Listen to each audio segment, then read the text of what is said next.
ഹരേ കൃഷ്ണ. സർവം ശ്രീ രാധാകൃഷ്ണാർപ്പണമസ്തു. വൈശാഖ മാസം അല്ലെങ്കിൽ മാധവ മാസമാണല്ലോ ഏപ്രിൽ 28 കടന്നു വരുന്നത്. ഈ വൈശാഖ മാസത്തിൻ്റെ പ്രാധാന്യവും പ്രകൃതിയിലുണ്ടാകുന്ന മാറ്റങ്ങളെക്കുറിച്ചുമൊക്കെ നമുക്കൊന്ന് വിശകലനം ചെയ്യാം. മാധവ മാസം അല്ലെങ്കിൽ വൈശാഖ മാസം എന്ന് അറിയപ്പെടുന്ന മാസം മഹാവിഷ്ണു ഭഗവാന് എന്നെ ഉപാസിക്കുവാൻ വളരെ ഉത്തമമായ ഒരു മാസമാണ്. വൈശാഖ മാസം ഒരു പുണ്യകാലം തന്നെയാണ്. ഭഗവാൻ മഹാവിഷ്ണുവിനും ലക്ഷ്മി ദേവിക്കും ഏറ്റവും പ്രധാനമായ മാസമാണ് ഈ വൈശാഖ മാസം. മാധവന് പ്രിയങ്കരമായതിനാലാണ് ഇത് മാധവ മാസം എന്നും അറിയപ്പെടുന്നത്. പൊതുവെ മെയ് മാസത്തിലാണ് വൈശാഖ പുണ്യമാസം കടന്നു വരാറുള്ളത്.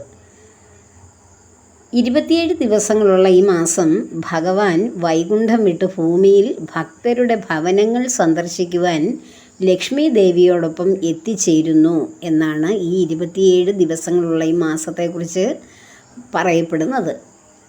ചാന്ദ്രമാസങ്ങളിൽ ആദ്യത്തേതാണ് ചൈത്രം, രണ്ടാമത്തേതാണ് വൈശാഖം. അങ്ങനെ ഈ 2 മാസങ്ങൾ കൂടുന്നതാണ് ഒരു ഋതു, അതാണ് വസന്തകാലം. ഈ ചൈത്രവും വൈശാഖവും കൂടി ചേർന്ന് വരുന്ന ഋതുവാണ് വസന്തകാലം. അതുകൊണ്ടാണ് ഈ പ്രകൃതി മുഴുവൻ വസന്തകാലത്തിൽ പൂവണിഞ്ഞു നിൽക്കുന്നത്. എവിടെ നോക്കിയാലും പൂക്കളും വൃക്ഷങ്ങളിലെല്ലാം കായ്ഫലങ്ങളും ചക്കയും മാങ്ങയും പറങ്കി മാമ്പഴങ്ങളും എന്തൊക്കെയാണ്. ഏതെങ്കിലും ഒരു വൃക്ഷം കായ്ക്കാത്തയും പൂക്കാത്തയും ഉണ്ടോ പ്രകൃതിയിലെ? നമ്മൾ ഈ രാത്രി സമയങ്ങളിലൊക്കെ ഇങ്ങനെ പ്രകൃതിയിലൂടെ നടക്കണം, റോഡിലൂടെയൊക്കെ. അപ്പോൾ ഇങ്ങനെ മരതകമണികൾ ഇങ്ങനെ അണിഞ്ഞു നിൽക്കുന്ന മാങ്കൂട്ടങ്ങളും മാവ് ഇങ്ങനെ നിറഞ്ഞ, അത് പകൽ കാണുന്നതിനേക്കാൾ ഭംഗിയാണ് രാത്രിയുടെ ആ മങ്ങലിൽ, പ്രകാശമില്ലാത്ത അവസ്ഥയിൽ നിറയെ കായ്ച്ചു നിൽക്കുന്ന മാവിൻ കൂട്ടങ്ങളെ കാണണം. മാമ്പഴമൊക്കെ ഇങ്ങനെ നിറഞ്ഞു നിൽക്കുന്ന കാണാൻ എന്തോ ഒരു ഭംഗിയാണ്.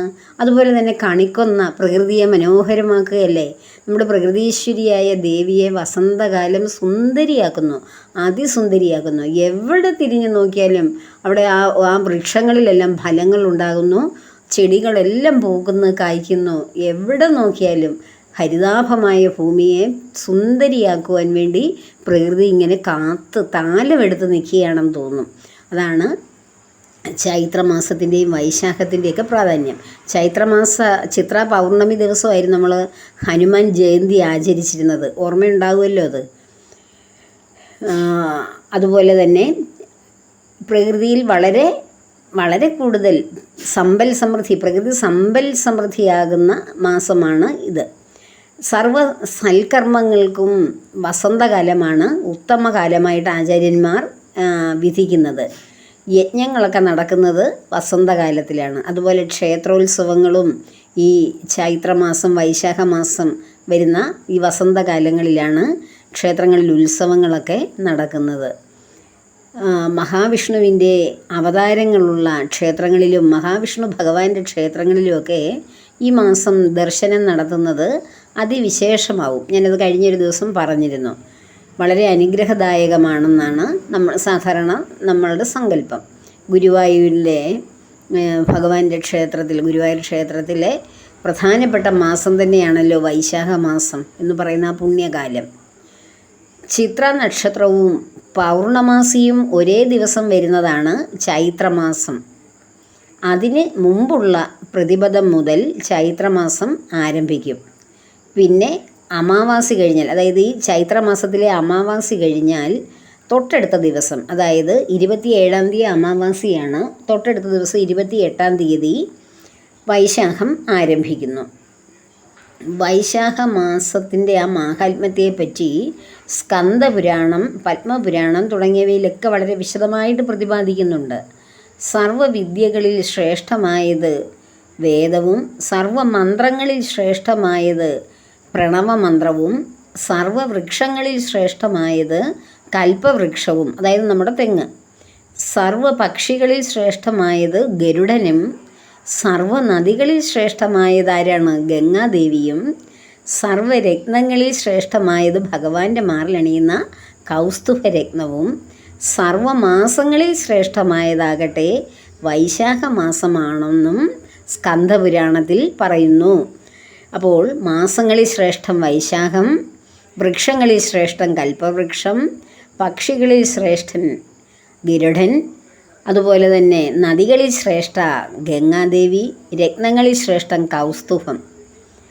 അങ്ങനെ വളരെ ശ്രേയസ്കരമായിട്ടുള്ള ഒരു മാസത്തിലൂടെയാണ് നമ്മളിപ്പോൾ കടക്കാൻ പോകുന്നത്. വൈശാഖ മാസത്തിലെ ധർമ്മങ്ങളിൽ പ്രധാനപ്പെട്ട ഒരു ധർമ്മമാണ് വളരെ അധികം പ്രഭാതത്തിലുള്ള സ്നാനം. അതുപോലെ തന്നെ നാരായണ ജപം. ഒരു മന്ത്രവും ഭഗവാനെക്കുറിച്ച് എനിക്ക് അറിഞ്ഞുകൂടാ, എനിക്കിതൊന്നും അറിഞ്ഞുകൂടാ, ഞാനൊന്നും ചെയ്തിട്ടില്ല, ഭക്തിയിലേക്കങ്ങ് ഞാൻ വന്നിട്ട് പോലും ഇല്ല, ഇതുവരെയും ഞാൻ വളരെ ഒരു കാടത്തം പോലെയുള്ളൊരു മനസ്സിൻ്റെ ഉടമയും അങ്ങനെ ഒരു ജീവിതവുമാണ് നയിച്ചിരുന്നത് എന്ന് ചിന്തിക്കുന്ന ആരെങ്കിലും ഉണ്ടോ? ഉണ്ടെങ്കിൽ ഈ വൈശാഖ മാസത്തിൽ വെറുതെ നാരായണ നാമം ജപിച്ചാൽ മതി. ഓം നമോ നാരായണായ, ഓം നമോ നാരായണായ, ഓം നമോ നാരായണായ, ഓം നമോ നാരായണായ. ഇത് മാത്രം ജപിച്ചാൽ മതി. ഭഗവാൻ ഇതുവരെ ചെയ്ത പാപങ്ങളിൽ നിന്നെല്ലാം നമ്മെ രക്ഷിക്കും. നമ്മുടെ ജീവിതത്തിൻ്റെ സകല സൗഭാഗ്യങ്ങളും ഭഗവാൻ തരും. നാരായണ നാമത്തിന് വളരെ പ്രാധാന്യമുണ്ട്. അതുപോലെ തന്നെ ആർക്കെങ്കിലും നമ്മിൽ താഴ്ന്നവർക്ക് ആഹാരം ആവശ്യം ആയിട്ടുള്ളവരുണ്ട്.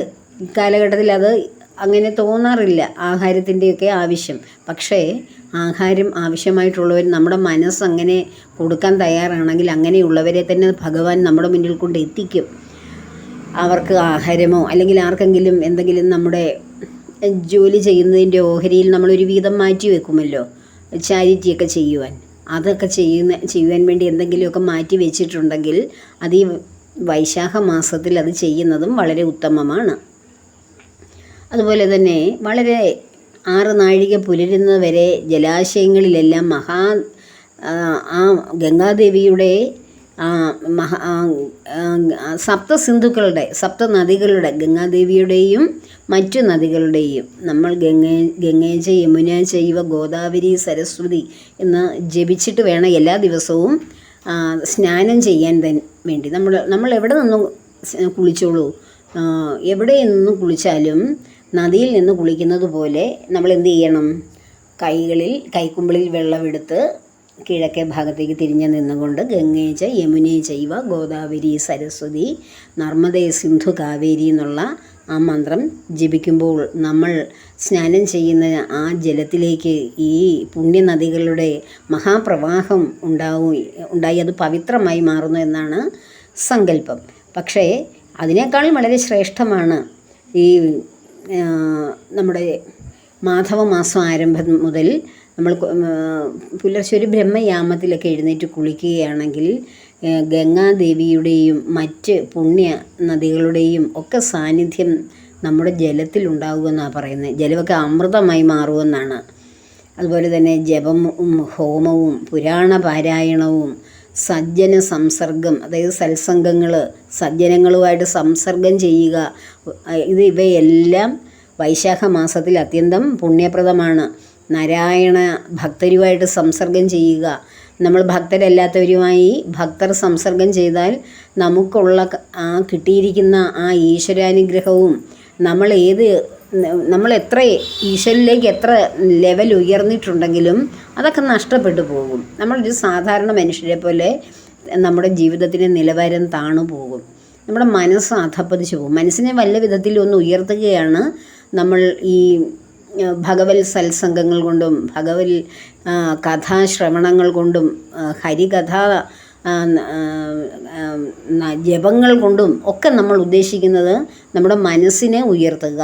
നിന്നെ ഉയർത്താൻ എനിക്ക് കഴിയില്ല എന്നല്ലേ സാക്ഷാൽ ഭഗവാൻ പോലും അർജുനനോട് പറഞ്ഞ്, എനിക്ക് അറിയാവുന്ന കാര്യങ്ങളൊക്കെ ഞാൻ നിനക്ക് പറഞ്ഞു തന്നു, നീ തന്നെ നിന്നെ ഉയർത്തണം. അവനവൻ തന്നെ അവനവനെ ഉയർത്തുവാനുള്ളൂ.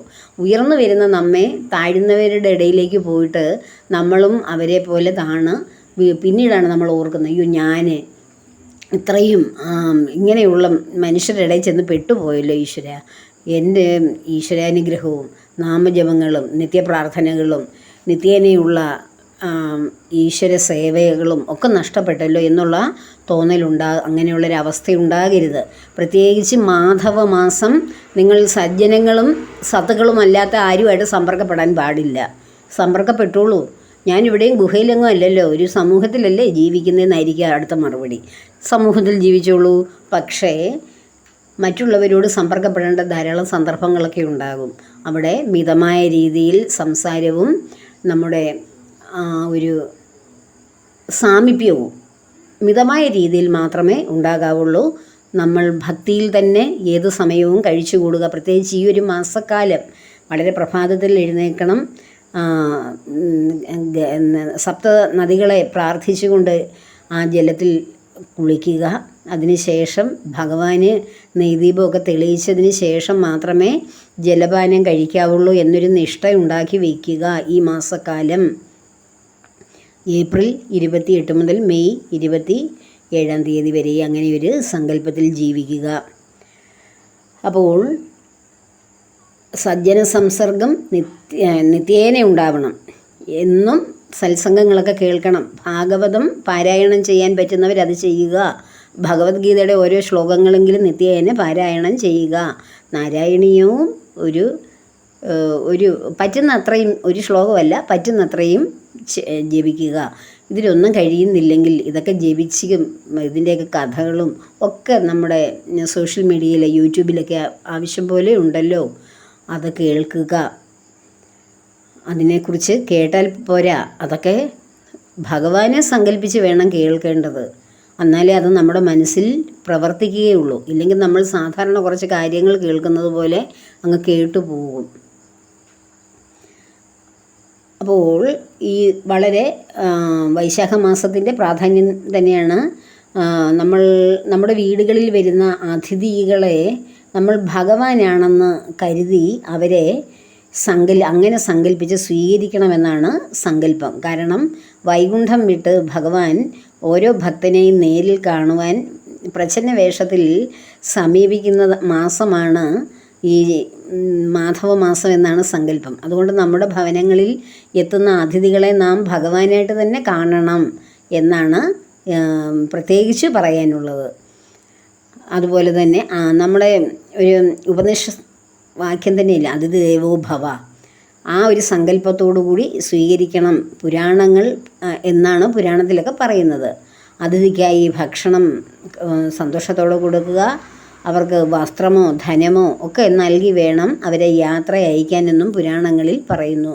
അങ്ങനെ നമ്മുടെ വീടുകളിൽ ഏതെങ്കിലും ഒരു അതിഥി വന്നാൽ അത് വളരെ ആഹാരവും വസ്ത്രവും സമ്പത്തും ഒക്കെ ആവശ്യമായിട്ട് വരുന്ന ആരെങ്കിലും ബന്ധുക്കളൊക്കെ ഉണ്ടെങ്കിൽ, നമ്മേക്കാൾ ഇതൊക്കെ ആവശ്യമായിട്ടുള്ളവരുണ്ടെങ്കിൽ അവരെ സന്തോഷിപ്പിക്കുക, സൽക്കരിക്കുക, അവരെ നിർലോഭം അവർക്ക് എന്തെങ്കിലുമൊക്കെ ദാനം ചെയ്യുക.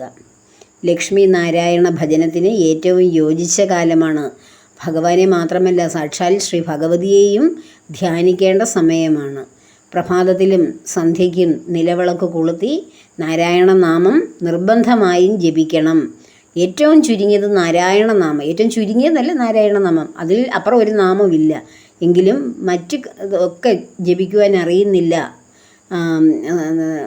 സഹസ്രനാമങ്ങളോ മറ്റ് പുരാണ ഗ്രന്ഥങ്ങളോ ഒന്നും പാരായണം ചെയ്യാനുള്ള സമയമോ അല്ലെങ്കിൽ അതിനുള്ള സാഹചര്യമോ ഒന്നും ഇല്ലാത്തവർ കാണും. എത്ര ജോലി തിരക്കിലും അവനവൻ്റെ ജീവസന്ധാരണത്തിനും വേണ്ടി ഓടി നടക്കുന്നവർ. അപ്പോൾ അങ്ങനെയുള്ളവർ നാരായണ നാമം മനസ്സിലെപ്പോഴും ജപിക്കുക, ഭഗവാനെ വിടാതെ. എപ്പോഴും ഭഗവാനെ ഈ ഒരു മാസക്കാലം ഭക്തിയോടെ പിന്തുടരുക. അങ്ങനെ ചെയ്താൽ ദുഃഖശാന്തി ഉണ്ടാകും, ഐശ്വര്യം ഉണ്ടാകും, സമ്പത്തുണ്ടാകും. ഇതൊക്കെ പോരെ ജീവിക്കാൻ? ഭൂമിയിലെ ജീവിതത്തിന് ദുഃഖങ്ങൾക്ക് ഒരു അറുതി ഉണ്ടാകുന്നു, പിന്നെയോ സമ്പത്ത് വർദ്ധിക്കും, നമുക്ക് ഐശ്വര്യങ്ങളെല്ലാം ഉണ്ടാകും. നിറവ്, ഐശ്വര്യം എന്ന് വെച്ചാൽ നമ്മൾക്ക് എല്ലാറ്റിൻ്റെയും നിറവാണ്, അതെല്ലാം ഉണ്ടാകും.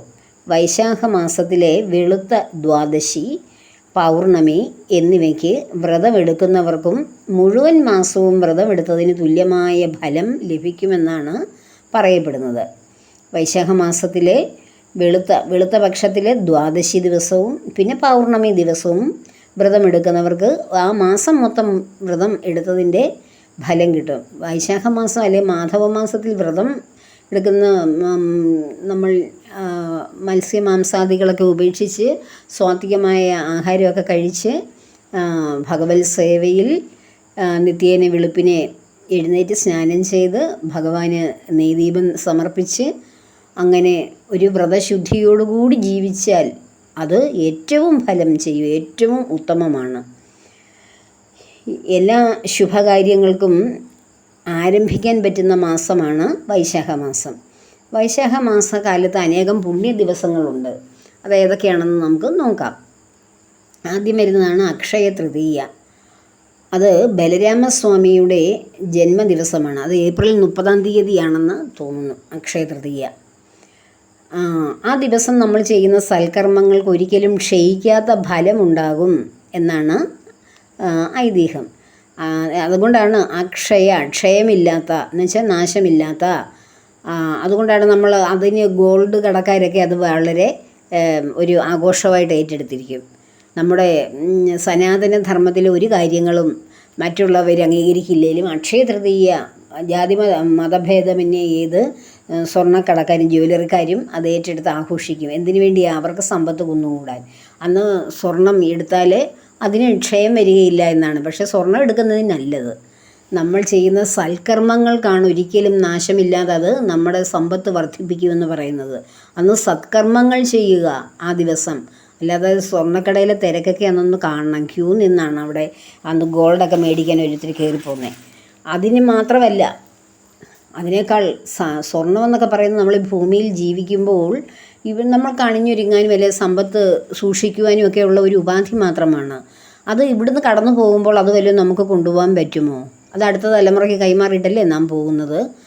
പക്ഷെ നമുക്ക് പോകുമ്പോൾ കൊണ്ടുപോകാൻ പറ്റിയ ധനമാണ് നാം സമ്പാദിക്കേണ്ടത്. അതാണ് ഒരിക്കലും നാശമില്ലാത്ത അക്ഷയ തൃതീയ ദിവസം നാം സമ്പാദിക്കേണ്ട സത്കർമ്മങ്ങൾ. ആ സത്കർമ്മത്തിൻ്റെ ഫലമാണ് നാം കൊണ്ടുപോകുന്നത്. ഇപ്പം ഞാൻ നിങ്ങൾക്ക് വേണ്ടി ഈ കാര്യങ്ങളൊക്കെ പറഞ്ഞു തരുന്നു. ഇത് കേൾക്കുന്നില്ല, നിങ്ങൾ അതേപോലെ അനുവർത്തിക്കുന്നില്ലെങ്കിൽ ഞാൻ ചെയ്യുന്ന കർമ്മത്തിനും ഫലമില്ല എന്നാണ് നമ്മൾ ഈ ഭൗതിക ജീവിതത്തിലെ ആ ഒരു ഫലം. എന്നാൽ ഞാൻ ചെയ്യുന്ന സതുദ്ദേശത്തോടു കൂടി ചെയ്യുന്ന കർമ്മങ്ങൾക്ക് ഭഗവാൻ ഒരു ഫലം തരും. കേൾക്കാൻ ആരുമില്ലെങ്കിലും അത് കേട്ടിട്ട് അനുവർത്തിക്കുന്നില്ലെങ്കിലും. കാരണം ചെയ്യുന്ന കർമ്മം സത്കർമ്മമായത് കാരണം അതിന് ഭഗവാൻ ഒരു ഫലമിടും. അതാണ് നമ്മൾ തിരികെ പോകുമ്പോൾ കൊണ്ടുപോകുന്ന ഫലം. ഇവിടെ നോക്കുമ്പോൾ ഈ മെറ്റീരിയലായിട്ടുള്ള ലോകത്ത് നോക്കുമ്പോൾ അത് നമ്മൾ സമയമെടുത്ത് ഒരുപാട് ഭക്തിയോടെ പറയുന്ന കാര്യങ്ങൾ അത് കേൾക്കുകയും ഉൾക്കൊള്ളുകയും ചെയ്യുന്നത് എന്നെ കേൾക്കേണ്ടവരാണ്, പൊതുജനങ്ങളാണ്, ഭക്തരാണ്. പൊതുജനങ്ങൾ എന്ന് പറഞ്ഞിട്ട് പാടില്ല, ഭക്തരായിട്ടുള്ളവരാണ് അത് കേൾക്കുന്നത്. അവർക്കതിൻ്റെ ഗുണം കിട്ടിയാലേ യഥാർത്ഥത്തിൽ അതിൻ്റെ ഫലം ഉണ്ടാകുന്നുള്ളൂ ഭൂമിയിലെ ജീവിതത്തിന്. പക്ഷേ ആ ഭൂമി വിട്ടു പോകുമ്പോഴും സത്കർമ്മങ്ങളുടെ ഫലം ഭഗവാൻ തരണമെങ്കിൽ നമ്മൾ നല്ല സൽക്കർമ്മങ്ങൾ തന്നെ അനുഷ്ഠിക്കണം. അല്ലാതെ ഭൗതിക നേട്ടത്തിന് വേണ്ടി കുറേ സമ്പാദിക്കാൻ വേണ്ടി ഓടി നടക്കുകയും അങ്ങനെ ആഡംബരത്തിൽ മുഴുകിയൊക്കെ നടന്നു കഴിഞ്ഞാൽ അത് നമ്മുടെ ശരീരത്തിന് ആരോഗ്യമുള്ള കാലം വരെ അതൊക്കെ ഉണ്ടാവുകയുള്ളൂ. ആരോഗ്യത്തോടെ നമ്മൾക്ക് എന്തെങ്കിലും അസുഖങ്ങളൊക്കെ ബാധിച്ച് കിടപ്പായി കഴിഞ്ഞാൽ നിത്യേന നമ്മൾ സ്വർണ്ണമൊക്കെ ഉപയോഗിച്ച് അണിഞ്ഞൊരുങ്ങുന്നതിനെക്കുറിച്ചും വില കൂടിയ വസ്ത്രങ്ങൾ ധരിക്കുന്നതിനെക്കുറിച്ചും നമ്മൾ നന്നായിട്ട് മേക്കപ്പ് ഒക്കെ ഇട്ട് പുറത്തു പോകുന്നതിനെക്കുറിച്ചും ഒക്കെ നമുക്ക് വല്ലതും തോന്നുമോ? നല്ല ആഹാരങ്ങൾ പോലും കഴിക്കാൻ തന്നെ നമ്മൾ എവിടെയെങ്കിലും കിടപ്പിലായി കഴിഞ്ഞാൽ നമുക്ക് വല്ല നിർവാഹവും ഉണ്ടോ? അപ്പോൾ പിന്നെ ഇതിൻ്റെയൊക്കെ പിന്നാലെ പോകരുതെന്നല്ല, പോകണം. പക്ഷേ അത് അതിനു വേണ്ടി മാത്രമായിട്ട് ജീവിക്കാൻ പാടില്ല. അതേ ശരണം. സമ്പാദിക്കുന്നത് മാത്രമാണ് ലക്ഷ്യം, ആഡംബരം മാത്രമാണ് സുഖം, അതാണ് സന്തോഷം എന്ന് മാത്രം കരുതരുത്. അതിനപ്പുറം ഇതെല്ലാം ഇവിടെ കളഞ്ഞിട്ട് പോകേണ്ട കാര്യമാണെന്ന് എല്ലായ്പ്പോഴും ഓർക്കണം. ആരോഗ്യത്തോട് ഇവിടെ നിലനിൽക്കുന്ന കാലം മാത്രമേ ഇതെല്ലാം അനുഭവിക്കാൻ കഴിയൂ. എത്ര ആരോഗ്യവാനും എത്ര സമ്പത്തുള്ളവനും എത്ര വലിയ ആളാണെങ്കിലും ആയിക്കോട്ടെ, ഒരു ദിവസം ഹോസ്പിറ്റലിൽ ഇങ്ങോട്ടോ അങ്ങോട്ടോ എന്നുള്ള തിരിച്ചറിവില്ലാതെ കിടക്കേണ്ട ഒരു അവസ്ഥ വന്നാൽ അറിയാം ഞാൻ വെറും സീറോ ആയിരുന്നു എന്ന്. നമ്മൾ ഹീറോയായിട്ട് കാണിക്കുന്നത് എന്താണ്? നമ്മുടെ ഭൗതികതയുടെ വലിപ്പം കൊണ്ടാണ് നാം വലിയ ഹീറോയാണെന്ന് നമുക്ക് തോന്നുന്നത്. ശരിക്കും നമ്മുടെ ശരീരം മാത്രമായിട്ട് അവശേഷിക്കുന്ന ഒരു കാലഘട്ടത്തിൽ നാം വെറും സീറോയാണ്. ആ സത്യം മനസ്സിലാക്കി വേണം ഓരോ ദിവസവും ഉണരേണ്ടത് തന്നെ. അതുപോലെ തന്നെ അക്ഷയ തൃതീയയിൽ ആദ്യം വരുന്നതാണ്, വൈശാഖ മാസത്തിൽ ആദ്യം വരുന്നതാണ് അക്ഷയ തൃതീയ, ബലരാമസ്വാമിയുടെ ജന്മദിനം. അതിനുശേഷം വരുന്നതാണ് പരശുരാമ അവതാരവും അന്നപൂർണേശ്വരി ദേവിയുടെ അവതാരവുമൊക്കെ അക്ഷയ തൃതീയയ്ക്ക് ശേഷം ഈ വൈശാഖ മാസത്തിലെ പുണ്യ ദിവസങ്ങളാണ്. പരശുരാമസ്വാമിയുടെ അവതാരവും അന്നപൂർണേശ്വരിയായി ദേവി അവതാരം ചെയ്തതും ഒക്കെ അതൊക്കെ അക്ഷയ തൃതീയ ദിവസം തന്നെയാണ്, അക്ഷയ തൃതീയ ദിവസത്തിന് ശേഷമല്ല. അതുകൊണ്ടാണ് ആ ദിവസം വളരെ പുണ്യമാണെന്ന് പറയുന്നത്. വൈശാഖ മാസത്തിലെ ശുക്ലപക്ഷത്തിൽ വരുന്ന ചതുർത്ഥി ദിവസമാണ് നരസിംഹസ്വാമിയുടെ ജയന്തി. നരസിംഹസ്വാമി ജനിച്ചത്, അത് പ്രത്യേകം നമ്മളത് ആചരിക്കണം. അന്ന് നരസിംഹമൂർത്തിയുടെ മന്ത്രമുണ്ടല്ലോ, ഉഗ്രം വീരം മഹാവിഷ്ണു ജ്വലന്തം സർവതോന്മുഖം നൃസിംഹം ഭീഷണം ഭദ്രം മൃത്യും നമാമ്യഹം. ആ മന്ത്രം നിങ്ങൾ ഒന്ന് ജപിച്ചു നോക്കിക്കേ. ആ നരസിംഹ ജയന്തി ദിവസമെങ്കിലും അതിൻ്റെ ഫലം നമ്മുടെ പ്രത്യക്ഷത്തിൽ നമുക്ക് അനുഭവമാണ്. നരസിംഹസ്വാമി വളരെ ക്രൂരനായിട്ടുള്ള നരസിംഹമായിട്ടുള്ള ഒരു മൂർത്തിയല്ല, വളരെ ദയാശീലനായിട്ടുള്ള വാത്സല്യനിധിയായ, അത്രയും ക്രൂര സ്വഭാവമുള്ള ആ ക്രൂരമായിട്ടുള്ള വന്യമായിട്ടുള്ള അവതാരമായിട്ടും ആ പ്രഹ്ലാദനെന്ന് പറയുന്ന ഓമനക്കുട്ടനെ എടുത്ത് എന്ത് ചെയ്തു, മടിയിലിരുത്തി താലോലിച്ചു, അവൻ്റെ നിറകയിൽ ഉമ്മ വെച്ചു. അപ്പോൾ എത്ര വാത്സല്യനിധിയാണ് ആ ഭഗവാൻ. ഒരു ഭയവും നമുക്ക് തോന്നത്തില്ല, നമുക്ക് വളരെ സ്നേഹം തോന്നും. നമ്മളൊരു പിതാവിൻ്റെ മടിയിലിരിക്കുന്ന പോലെയാണ് നരസിംഹ അവതാരത്തെ നാം കാണേണ്ടത് തന്നെ. നമ്മുടെ മറ്റ് ശ്രീകൃഷ്ണ ഭഗവാനെ നമ്മൾ പിതാവായിട്ട് പിതാവിൻ്റെ സ്ഥാനത്തും കൂട്ടുകാരൻ്റെ സ്ഥാനത്തും മകൻ്റെ സ്ഥാനത്തും ഒക്കെ നമുക്ക് കാണാം. പക്ഷേ യഥാർത്ഥത്തിൽ ഭഗവാനെ നമ്മൾ അങ്ങനെ ഒരു കുഞ്ഞായിട്ടൊക്കെയല്ലേ കൂടുതൽ ആഗ്രഹിക്കുന്നത്. അല്ലെങ്കിൽ തത്വജ്ഞാനങ്ങൾ ഒക്കെ ഉപദേശിക്കുന്ന, ഗീത ഉപദേശിക്കുന്ന ആ വലിയ ജ്ഞാനിയായ ആൾ, ദ്വാരകയിലെ ആ മഹാനുഭാവൻ, അല്ലെങ്കിൽ അമ്പാടി കണ്ണൻ, അല്ലെങ്കിൽ ഗോപിമാരുടെ ഹൃദയചോരൻ, ഇങ്ങനെയൊക്കെയല്ലേ. പക്ഷേ നമുക്ക് നരസിംഹമൂർത്തിയെ ശ്രീരാമചന്ദ്രനെ നമുക്ക് അച്ഛനായിട്ട് കാണാൻ കഴിയുമോ? അല്ല, ഉത്തമനായിട്ടുള്ള ഒരു നല്ല രാജാവും ധർമ്മശീലനായ ധ്യാനനിരതനായിട്ടുള്ള എല്ലാം ദമനം വന്നിട്ടുള്ള, അടക്കം വന്നിട്ടുള്ള, ഇന്ദ്രിയങ്ങളൊക്കെ അടക്കി ധർമ്മത്തിന് വേണ്ടി ജീവിക്കുന്ന ഒരു മഹാത്യാഗിയായ മകൻ, ഒരു സഹോദരൻ, ഇങ്ങനെയൊക്കെയല്ലേ നല്ല ഭർത്താവ്. ഇതൊക്കെയായിട്ടല്ലേ നമുക്ക് തോന്നുന്നത്. എന്നാൽ നരസിംഹമൂർത്തിയെ നമുക്ക് സത്യത്തിൽ നമ്മുടെ അച്ഛനായിട്ട് നമുക്ക് സ്നേഹിക്കാൻ തോന്നും. അത്രയ്ക്കും വളരെ ലവബിളാണ് നരസിംഹമൂർത്തി എന്ന് പറയുന്ന ഭഗവാന്റെ അവതാരം. ആ നരസിംഹ ജയന്തി വരുന്നത് വൈശാഖ മാസത്തിലെ ശുക്ലപക്ഷ ചതുർത്ഥിയിലാണ്. ആ ദിവസം നന്നായി നരസിംഹമൂർത്തിയെ ആചരിക്കണം. അങ്ങനെ 27 ദിവസങ്ങളിൽ നീണ്ടു നിൽക്കുന്ന ഈ പുണ്യമാസത്തിൽ വേറെയും വിശേഷ ദിവസങ്ങളൊക്കെ ഉണ്ട്. ആദി ശങ്കരാചാര്യരുടെ ജന്മദിനമായ ശങ്കര ജയന്തി വരുന്നത് ഈ മാസമാണ്. ദത്താത്രേയനായിട്ട് ഭഗവാൻ ജനിച്ച ആ ദത്താത്രേയ ജയന്തി വരുന്നു. ബുദ്ധപൂർണിമ വരുന്നത് ഈ മാസമാണ്. അങ്ങനെ ഒട്ടേറെ പ്രധാന ദിവസങ്ങളാൽ സമ്പന്നമാണ് വൈശാഖ മാസമെന്ന ഈ പുണ്യ മാസം. അക്ഷയതൃതീയ, ശുക്ലപക്ഷ ദ്വാദശി, പൗർണമി എന്നീ 3 ദിനങ്ങളിൽ വ്രതം അനുഷ്ഠിച്ചാൽ വൈശാഖ മാസം മുഴുവൻ വ്രതം അനുഷ്ഠിച്ചതിന് തുല്യമാണ്. ഇതൊക്കെ പുരാണങ്ങളിൽ നമ്മെ ഓർമ്മപ്പെടുത്തുന്ന കാര്യങ്ങളാണ്. ഇങ്ങനെ മഹാവിഷ്ണുവിൻ്റെ പല പ്രധാന അവതാരങ്ങളും വരുന്ന ഈ വൈശാഖ മാസം വിഷ്ണു പ്രീതിക്ക് ഏറ്റവും ഉത്തമമാണ്. അതുകൊണ്ട് ഈ ഏപ്രിൽ 28 മുതൽ ഒരു മാസക്കാലം 27 ദിവസക്കാലം വ്രതശുദ്ധിയോടെ പരമാവധി ഇരിക്കാൻ പറ്റുന്നവരങ്ങനെ ഇരിക്കുക. അല്ലെങ്കിൽ ഞാൻ ഈ പറഞ്ഞതുപോലെ വെളുപ്പിനെ സ്നാനം ചെയ്ത് നാരായണ നാമം ജപിച്ച് നെയ്വിളക്കൊക്കെ ഭഗവാന് സമർപ്പിച്ച് ഒരിക്കലെങ്കിലും മഹാവിഷ്ണു ഭഗവാന്റെ ഏതെങ്കിലും ഒരിക്കലെങ്കിലും ഈ മാസക്കാലം ഒരു പ്രാവശ്യമെങ്കിലും ഗുരുവായൂർ പോകുന്നത് വളരെ നന്നായിരിക്കും. അല്ലെങ്കിൽ ഭഗവാന്റെ മഹാവിഷ്ണുവിൻ്റെയോ അദ്ദേഹത്തിൻ്റെ അവതാരങ്ങളുടെ ക്ഷേത്രങ്ങളിൽ ഒരിക്കലെങ്കിലും സന്ദർശിക്കുക. അപ്പോൾ എല്ലാവർക്കും ഭഗവാൻ അതിനുള്ള ആഗ്രഹം വന്നാൽ മതി, ഭഗവാൻ അതിനെ അനുഗ്രഹിക്കും. നമുക്ക് കഠിനമായ ആവശ്യം വേണം ഏത് കാര്യത്തിനും. ഈ ഭഗവാനെ സന്ദർശിക്കാൻ മാത്രമല്ല, ജീവിതത്തിൽ ഏത് കാര്യമാണോ സാധിക്കേണ്ടത് അതിന് അത്യാവശ്യമായ ആഗ്രഹം വേണം. ഇതൊക്കെ ഇതിനെക്കുറിച്ച് മുൻപൊക്കെ ഞാൻ പല വീഡിയോകൾ ചെയ്തിട്ടുണ്ട്. നമ്മുടെ ആഗ്രഹങ്ങൾ എങ്ങനെയാണ് പൂർത്തീകരിക്കേണ്ടതെന്ന്, എന്താണ് നമുക്ക് ആവശ്യം എന്നുള്ളത് അത് കഠിനമായി എപ്പോഴെങ്കിലും ഒരു അവസരത്തിൽ നമുക്കത് അനുഭവപ്പെടും.